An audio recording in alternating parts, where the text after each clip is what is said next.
మండపేట మండలం ఏడితే గ్రామంలో దళిత యువకులపై దాడి చేసిన వారిని అందరినీ అరెస్ట్ చేయాలని మాలా మాదిగ రెల్లి కులాల ఆధ్వర్యంలో అమలాపురం పట్టణంలో అంబేద్కర్ కోనసీమ జిల్లా కలెక్టర్ కార్యాలయం ఎదుట నిరసన చేపట్టారు. దళిత యువకులను వినాయకుని గుడిలో చేతులు కట్టేసి దారుణంగా కొట్టిన మరో సామాజిక వర్గీయులను అరెస్ట్ చేయాలని డిమాండ్ చేశారు.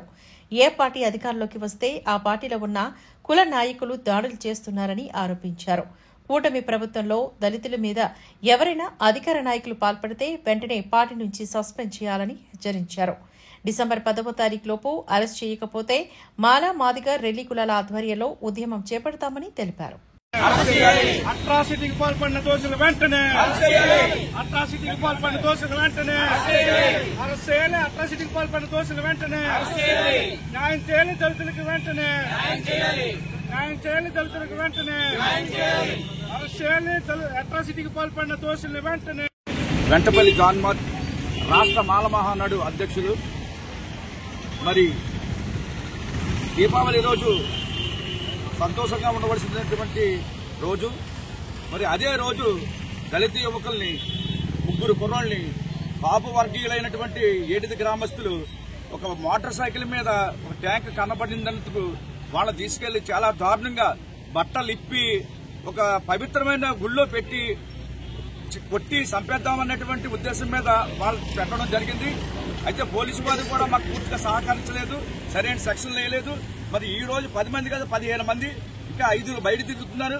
మరి త్వరలో మరి వాళ్ళు అరెస్ట్ చేయకపోతే మేము ఒక అల్టిమేట్ జారీ చేస్తున్నాం.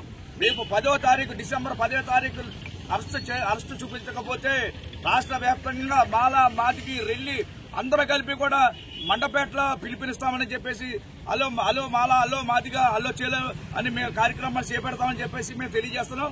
ఈ యొక్క కార్యక్రమాన్ని విషయంలో కలెక్టర్ గారికి వివరించుకున్నాం. అదేవిధంగా ఎస్పీ గారికి కూడా మేము వివరించుకుంటామని చెప్పి తెలియజేస్తున్నాం. వర్కింగ్ ప్రెసిడెంట్ గా పనిచేస్తున్నాను. 31వ తారీఖున మండపేటలో చోటు చేసుకున్న అట్రాసిటీ విధానం ఏదైతే ఉందో సభ్య సమాజం తలదించుకునే విధంగా ఉన్నది. మరి ఎవరైతే అగ్రవర్ణాలకు సంబంధించిన వారు దాడికి పాల్పడిన వారు ఉన్నారో కాపు సామాజిక వర్గీయులు ఖచ్చితంగా అందరినీ అరెస్ట్ చేయాలని ఇప్పటికే కేవలం 10 మందిని అరెస్ట్ చేసి పోలీసు వారు చేతులు దులుపుకున్నారు. ఖచ్చితంగా మిగిలిన దోషులందరినీ అరెస్ట్ చేయాలని, అదేవిధంగా దళిత యువకులైనటువంటి దాడిలో బాధితులుగా ఉన్నటువంటి మాదిగా మాలా రెల్లి యువకులకి మరి ప్రభుత్వం నుంచి రావాల్సిన కాంపన్సేషన్ వెంటనే ఇవ్వాలని చెప్పి ఈ రోజున గౌరవ కలెక్టర్ గారిని కలిసి వినతిపత్రం ఇవ్వడం జరిగింది. మరి ఏదైతే ఇలాంటి దాడులు పాల్పడుతున్నారో మేము అంటున్నాం 41 సిఆర్పిసి అనే మరి మా ప్రత్యేక చట్టాన్ని ఎస్సీ చట్టాన్ని కూడా 41 సిఆర్పిసి మీరు స్టేషన్ బెయిల్ ఇవ్వడం వల్ల ఇలాంటి దాడులు జరుగుతున్నాయని, అదేవిధంగా ఏ పార్టీ అధికారంలోకి వస్తే ఆ పార్టీలో ఉండబడే అగ్రవర్ణాలే దళితుల మీద దాడులకు పాల్పడుతున్నారని ఖచ్చితంగా మీరు కూటమి ప్రభుత్వాన్ని విజ్ఞప్తి చేస్తున్నాను. మీరు మీ పార్టీ రివల్యూషన్ లో కూటమి మరి విడుదల చేయవలసిన మరి అంశం ఏంటైనా ఉన్నదంటే దళితుల మీద ఎవరైనా పార్టీకి సంబంధించిన అగ్రవర్ణాలు పాల్పడితే మీరు పార్టీని సస్పెండ్ చేస్తారని చెప్పి మీరు ఖచ్చితంగా అనగలిగితే దళితుల మీద దాడులు జరగకుండా ఉంటాయని చెప్పి సవినయంగా కూటమి ప్రభుత్వానికి విజ్ఞప్తి చేస్తున్నాం.